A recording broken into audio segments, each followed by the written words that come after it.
India के एक professor के इस वक्त वायरल हो चुकी है खबर पाकिस्तान के सोशल मीडिया पर, काफ़ी उसके मुताबिक ट्वीट्स हो रही हैं, हमने भी की हैं और भी जर्नलिस्ट हैं जिन्होंने की है। और हुआ कुछ यूँ है कि ये प्रोफेसर जो है इन्होंने 33 मंथ्स 33 महीने की जो सैलरी है वो कॉलेज को वापस कर दी। और वो कॉलेज को वापस क्यों की? क्योंकि उन्होंने कहा कि मैं जाता रहा लेकिन किसी स्टूडेंट ने क्लास नहीं ली।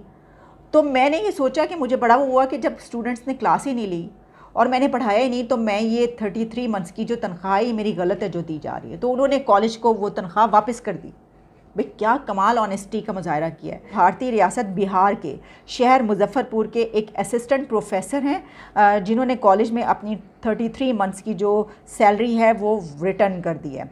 अच्छा, भारतीय मीडिया रिपोर्ट्स के मुताबिक इनका नाम है लल्लन कुमार, कॉलेज में हिंदी के असिस्टेंट प्रोफेसर हैं।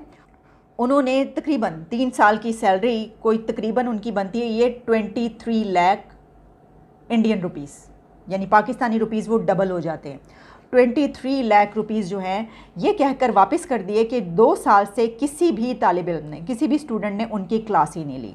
मीडिया से बात करते हुए लल्लन कुमार ने कहा कि उनके ज़मीर ने ये गवारा नहीं किया, इस बात की इजाज़त नहीं दी कि वो स्टूडेंट्स को पढ़ाए बगैर अपनी सैलरी एक्सेप्ट कर लें, जिसके लिए जो है वो उन्हें रखा गया था जिस काम के लिए। जब उन्होंने वही नहीं किया, उन्होंने कहा कि ऑनलाइन क्लासेस के दौरान भी मेरी क्लास में कोई मुट्ठी भर तलबा रहते थे, यानी ऑनलाइन क्लासेस उन्हें पढ़वाई। अब मुट्ठी भर तलबा मतलब कि 2-4 तलबा कुछ होते थे या 5-6-7-8 तलबा होते थे, तो काफ़ी हैं।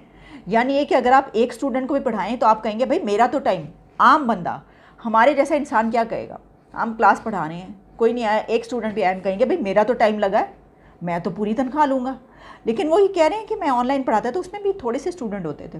फिर उन्होंने कहा अगर मैं 5 साल तक पढ़ाए बगैर तनख्वाह लेता हूँ तो ये मेरे लिए तालीमी मौत होगी। कैसे हो सकता है कि इंडिया एक ऐसे इत्तेहाद का हिस्सा हो जो चाइना के खिलाफ हो, और फिर एट द सेम टाइम वो एक और बहुत इम्पोर्टेंट इत्तेहाद जो कि ब्रिक्स है उसका भी एक हिस्सा है जिसमें चाइना का बहुत बड़ा रोल है, और जिस इत्तेहाद का, जिस अलायंस का हेडक्वार्टर्स ही चाइना में है।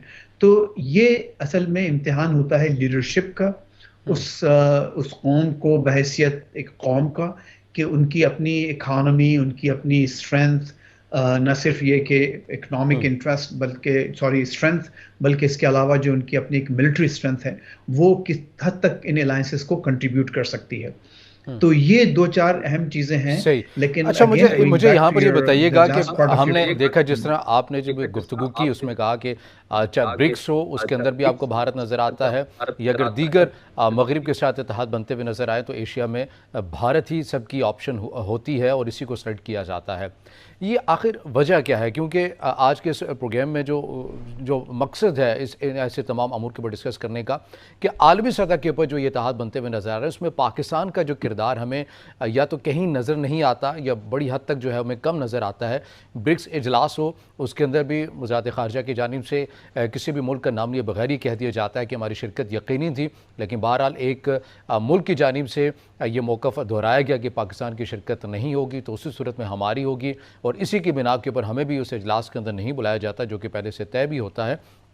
तो इस सूरत हाल में मुझे पहले इस सवाल का जवाब दीजिएगा कि भारत ही क्यों, अरब हो, अजम हो, मगरिब हो या एशिया का कोई बड़ा स्टेक होल्डर जैसे कि चाइना हो, इनकी चॉइस भारत ही क्यों है? पाकिस्तान उस तरह क्या पॉलिसी हमारी उस तरह से मौसर नहीं है? देखिए, इसका जवाब जो एक सादा सा जवाब है वो तो ये कि ज़ाहिर है भारत हमसे पाकिस्तान से 10 गुना एक ज़्यादा बड़ा मुल्क है।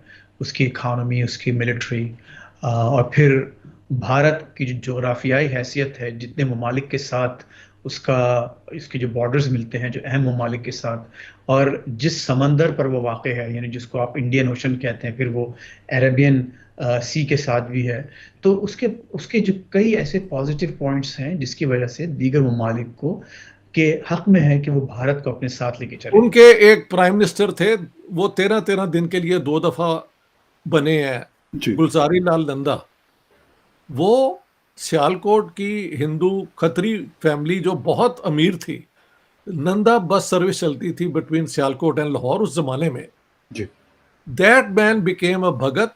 सारी सियासत उन्होंने, और बाद में जो मरने से कुछ साल पहले उनके पास किराया नहीं था, उनको किराए के मकान से निकाल दिया।